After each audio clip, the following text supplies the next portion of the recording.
Do you ever struggle to choose the colors to use on a particular project? Do you always lean towards the same colors, or you just can't find colors that look nice together? I hear this from quite a few of you. And today I want to share one tool that I use to help find color combinations to use in my projects, as well as lots of other ideas for where to find ideas. So I'm really excited to share these with you. I have some new colors in my collection I've been playing around with that has inspired me to share this today. Let's take a look. You know how a couple of new shirts can make you feel like a brand new person? New colors in our ink collection and paper collection, I feel like can kind of do the same thing. So we're going through a big color refresh. These are all brand new colors coming May 2nd. I am not going to go through them right now, but you will be seeing them a lot on my upcoming projects, and this has inspired me to share this tutorial today because, like I said, I hear from some of you who really have a hard time choosing colors, and I'm with you. Sometimes I look out and I pick good ones, and sometimes I am just stuck and not sure where to go. So I want to show you a tool plus lots of ideas I use for where to get my color combinations. This right here is a really fun tool. This is called the Color Coach. Now this is something Stampin' Up! Puts out for our colors, but if you don't have Stampin' Up! Inks, or if you only have a few, or no matter what inks you use, this is a tool that can help you. I'm going to link to this in the video description to take you to my website, and you can print this off. It prints on regular paper. I printed mine on cardstock, and then I cut them into pieces, punch the upper corner, and put them together with this ring. So what is on each of these papers is each one of our colors. So I have to practice saying this one. This one's brand new. I'm not going to say it because I'm going to do it wrong. So balmy blue. On this page, we have 3 different balmy blue options, and then 3 different color schemes of the colors that balmy blue looks nice with. So there are several different ways to use this. Let's say you are just completely at a loss for what colors to use on a project. Just flip through and look and say, oh wow, I love this. This would be perfect with both the balloons or the flowers or whatever I'm stamping, whatever I'm creating. I'm going to use these colors. So I mentioned if you don't have Stampin' Up! Inks, you can still use this. Of course, if you have a blue in your collection that is not this particular blue, grab that blue, grab the yellow you have, grab the ones that you have that are similar to the ones shown on here. So there's a page for each of our current colors in our collection, which is really handy. So you can, let's say you're making a birthday card for your sister and her favorite color is kind of a bright pink, kind of like Melon Mambo. You can flip to this page if you know you want to use some Melon Mambo, see what else it might look nice with.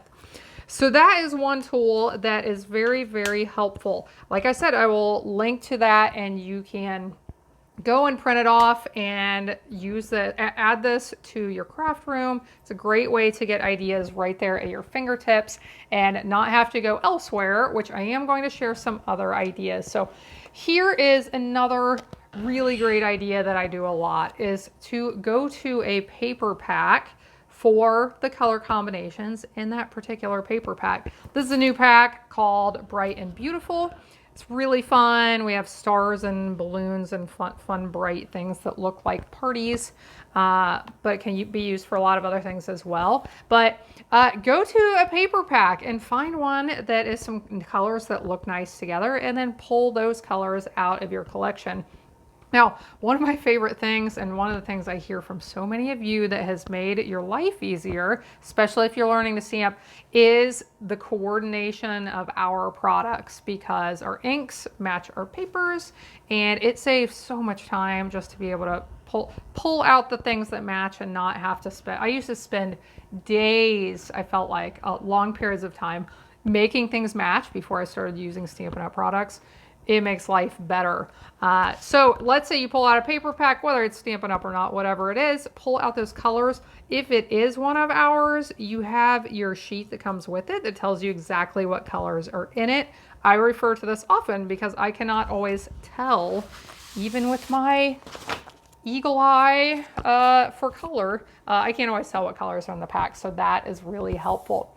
Here's a really fun card I made with that paper pack using the colors in it. So I did actually use some of the papers on this card. So it made total sense to pull in the cardstock colors that were on some of the prints and use as well. But even if you're not going to use the actual paper on a project, you can definitely get your color inspiration from it. So what else can you do to come up with ideas to use for colors on your projects? Find your favorite search engine, whether it is Google, YouTube. I don't know about YouTube actually. Google and Pinterest are the two I use a lot. I would imagine you can find things on Instagram. You could probably find things wherever you do your searching. Search for color palette, or you can start by just typing in the words color palette and see what pops up as things other people have been searching for, starting with the words color palette. So some of the things I like to search for that I've had good results with finding neat color palettes I can use on my projects are color palette for clothes, color palette for home, color palette for family photos, color palette for wedding, color palette for Instagram feed. Those are some, you're just going to find all different color palettes. Those are some that I saw other people were searching for. Now, some of the ones that I found my best results with were color palette for crochet, color palette for quilts, color palette for family photos, and then color palette for and insert a season. So color palette for spring or summer, fall, winter. And I found some really nice palettes that I have used on projects that way. Now, let's get back to the color coach. You can, of course, print this off and use it over and over again in your craft room. Now, what if you want to use colors that you have that may not be in here? You can make your own color coach. So find a punch that you have, or you can cut little squares, whatever's easiest. Punch out different colors that you have in your collection and just kind of mix and match until you find combinations that you like, however they go together. So then you can put these onto little cards like this, or on sheets of paper, keep them in a notebook, whatever works best for you. You could even keep these in a notebook if you prefer not to cut them apart. That would save a little bit of time. But you can create your own color coach, label your colors, and have ideas for all of the colors in your collection that way. I'll tell you a couple of times I search online to get inspiration for my projects and when and how I do this to give you ideas for ways you can do this as well. So sometimes I'm creating a project and I think like, well, I have no idea what to make this look like. I don't know how to stamp these branches or how to use these birds or what colors to use, whatever it is. One of the things I like to search for is whatever it is on my project. Like for this, I knew I wanted birds on a branch, but I didn't know anything past that. So I searched for birds on a branch painting, and I actually found a painting out there that looks similar to this, and it inspired this project. I can link you in the video description below to this tutorial and the next one I'm going to show you if you have any interest in seeing how I stamped the birds and did the mirror stamping so they would be facing left and right. I used embossing paste. We did splatters. We did watercolor. We did all kinds of fun stuff on this card. But I had searched for birds on branch painting.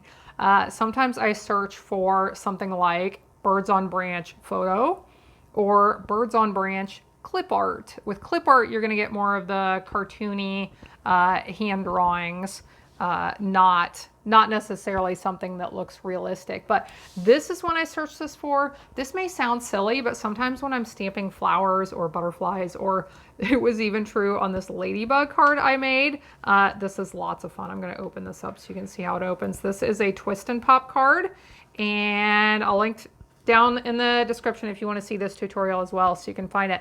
But I got these ladybugs out and I thought like, well, I'm not sure. Do I stamp the body black? What am I doing here? Which color is it supposed to be? And I decided to go with pink instead of red because I thought it was fun.